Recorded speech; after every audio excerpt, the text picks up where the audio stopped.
Legendary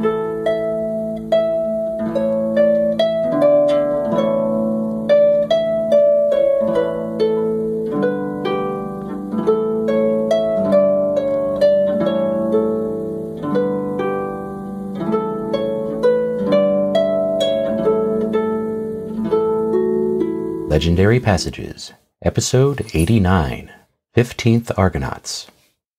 Medea's Letter, from Ovid's Heroides. Previously, Jason left Medea for another woman. Now, she wants him to take her back, or else. Medea's Letter, a legendary passage from Publius Ovidius Naso, Heroides, Epistle 12, translated by GRANT SHOWERMAN. Meanwhile, the condition is imposed that you press the hard necks of the fierce bulls at the unaccustomed plow. To Mars the bulls belonged, raging with more than mere horns, for their breathing was of terrible fire. Of solid bronze were their feet, wrought round with bronze their nostrils, made black too by the blasts of their own breath. Besides this, you are bidden to scatter with obedient hand over the wide fields the seeds that should beget peoples to assail you with weapons born with themselves, a baneful harvest that to its own husbandman. The eyes of the guardian that know not yielding to sleep, by some art to elude them is your final task. Aeetes has spoken, in gloom you all rise up, and the high table is removed from the purple-spread couches.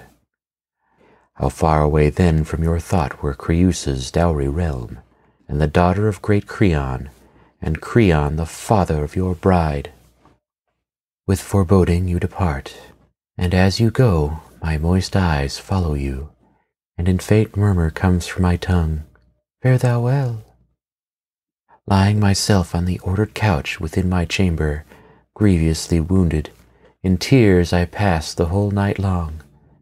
Before my eyes appeared the bulls and the dreadful harvest, before my eyes the unsleeping serpent. On one hand was love, on the other fear, and fear increased my very love.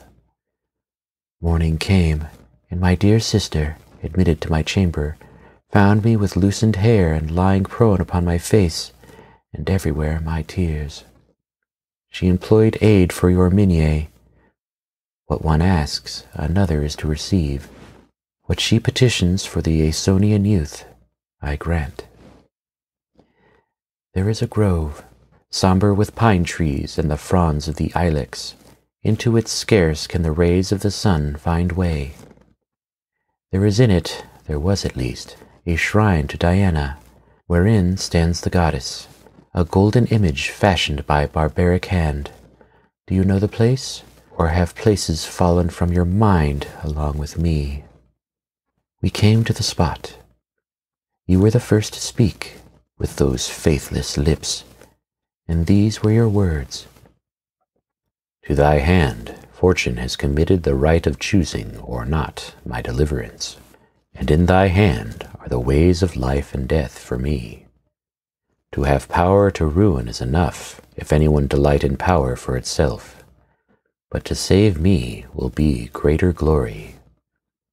By our misfortunes, which thou hast power to relieve, I pray by thy line, and by the Godhead of thy all-seeing grandsire, the Sun, by the threefold face and holy mysteries of Diana, and by the gods of that race of thine, if so be gods it have, by all these, O maiden, have pity upon me, have pity on my men. Be kind to me, and make me thine forever. And if it chance thou dost not disdain a Pelagasian suitor, but how can I hope the gods will be so facile to my wish? May my spirit vanish away into thin air before any other than thou shall come a bride to my chamber. My witness be Juno, ward of the rights of wedlock, and the goddess in whose marble shrine we stand. Words like these, and how slight a part of them is here, and your right hand clasped with mine, moved the heart of the simple maid. I saw even tears, Or was there in the tears, too, part of your deceit? Thus quickly was I ensnared, girl that I was, by your words. You yoke together the bronze-footed bulls with your body unharmed by their fire, and cleaved the solid mould with the share as you were bid. The ploughed fields you sow full with envenomed teeth in place of steel, and there rises out of the earth, with sword and shield, a warrior band. Myself, giver of the charmed drug, sat pallid there at the sight of men all suddenly arisen and at arms, until the earth-born brothers, deed most wonderful, drew arms and came to the grapple each with each. Then, lo and behold, all a-bristle with rattling scales, comes the unsleeping sentinel, hissing and sweeping the ground with winding belly. Where then was your rich dowry? Where then your royal consort? And the isthmus that sunders the waters of two seas? I, the maiden, who am now at last become a barbarian in your eyes, who now am poor, who now seem baneful, I closed the lids of the flame-like eyes in slumber wrought by my drug, and gave into your hand the fleece to steal away unharmed. I betrayed my sire. I left my throne and my native soil. The reward I get is leave to live in exile. My maidenly innocence has become the spoil of a pirate from overseas. Beloved mother and best of sisters I have left behind. But thee, O my brother, I did not leave behind as I fled. In this one place my pen fails. Of the deeds my right hand was bold enough to do, it is not bold enough to write. So I too should have been torn limb from limb, but with thee. And yet I did not fear, for what after that could I fear? To trust myself to the sea, woman though I was, and now with guilt upon me. Where is heavenly justice? Where the gods? Let the penalty that is our due overtake us on the deep. You for your treachery, me for my trustfulness. Would the Stimplegides had caught and crushed us out together, that my bones were clinging now to yours, or Scylla the ravening submerged us in the deep to be devoured by her dogs, fit were it for Scylla to work woe to ingrate men. And she who spews forth so many times the floods, and sucks them so many times back in again, what she had brought us to beneath the Trinacian wave.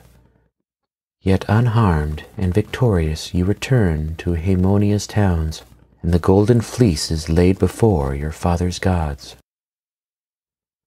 Why rehearse the tale of Peleus' daughters, by my devotion led to evil deeds, of how their maiden hands laid knife to the members of their sire? I may be blamed by others, but you perforce must praise me, you for whom so many times I have been driven to crime. Yet you have dared, oh fit words fail me for my righteous wrath, you have dared to say, "Withdraw from the palace of Aeson's line." At your bidding I have withdrawn from your palace, taking with me our 2 children, and what follows me evermore, my love for you. When, all suddenly, there came to my ears the chant of Hymen, and to my eyes the gleam of blazing torches, and the pipe poured forth its notes, for you a wedding strain, but for me a strain more tearful than the funeral trump, I will filled with fear. I did not come yet to believe such monstrous guilt could be, but all my breast none the less grew chill. The throng pressed eagerly on, crying, "Hymen, O Hymenaeus!" in full chorus. The nearer the cry, for me the more dreadful. My slaves turned away and wept, seeking to hide their tears, who would be willing messenger of tidings so ill. Whatever it was, 'twas better indeed that I not know, but my heart was heavy, as if I really knew, when the younger of the children, at my bidding, and eager for the sight, went and stood at the outer threshold of the double door. "Here, mother, come out," he cries to me. "A procession is coming, and my father Jason is leading it. He's all in gold and driving a team of horses." Then straight I rent my cloak, and beat my breast, and cried aloud, and my cheeks were at the mercy of my nails. My heart impelled me to rush into the midst of the moving throng, to tear off the wreaths from my ordered locks. I could scarce keep from crying out, thus with hair all torn, "He is mine!" and laying hold on you. Ah, injured father, rejoice! Rejoice, ye Colchians whom I left. Shades of my brother, receive in my fate your sacrifice due. I am abandoned.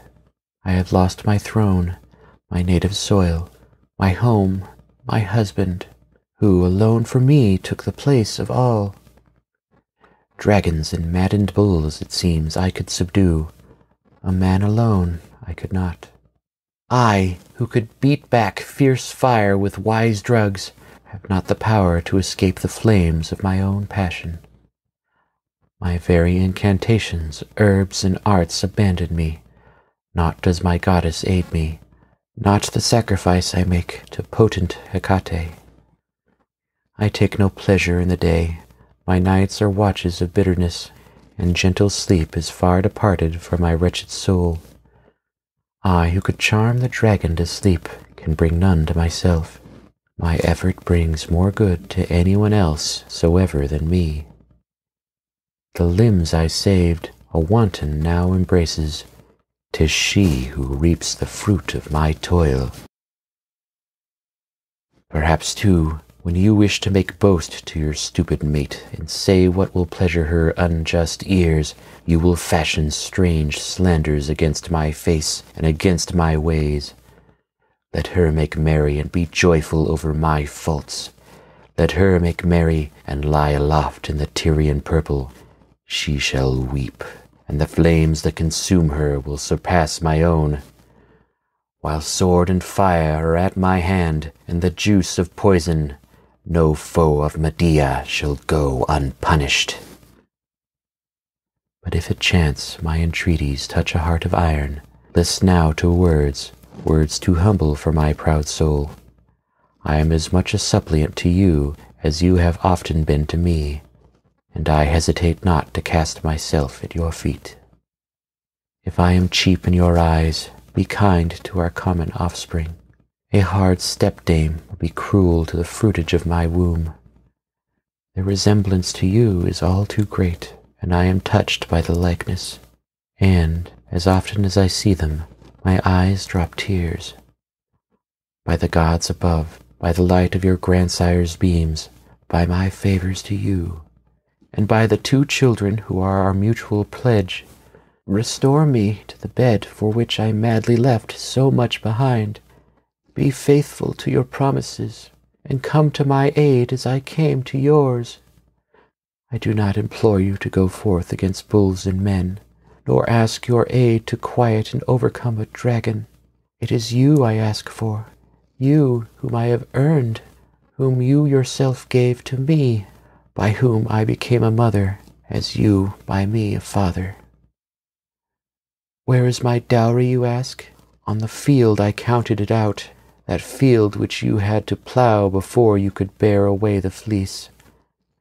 The famous golden ram, sightly for deep flock, is my dowry, the which, should I say to you, restore it, you would refuse to render up. My dowry is yourself, saved. My dowry is the bond of the Grecian youth. Go now, wretch, compare that with your wealth of Sisyphus. That you are alive, that you take to wife the one who, with the father she brings you, is of kingly station, that you have the very power of being ingrate, you owe to me. Whom, hark you, I will straight, but what boots it to foretell your penalty? My ire is in travail with mighty threats. Whither my ire leads, I will follow. Mayhap I shall repent of what I do, but I repent me too of regard for a faithless husband's good. Be that the concern of the god who now embroils my heart. Something pretentious, surely, is working in my soul. This passage continues with a letter from Laodamia, but our next passage is part 1 of Euripides' play, Medea.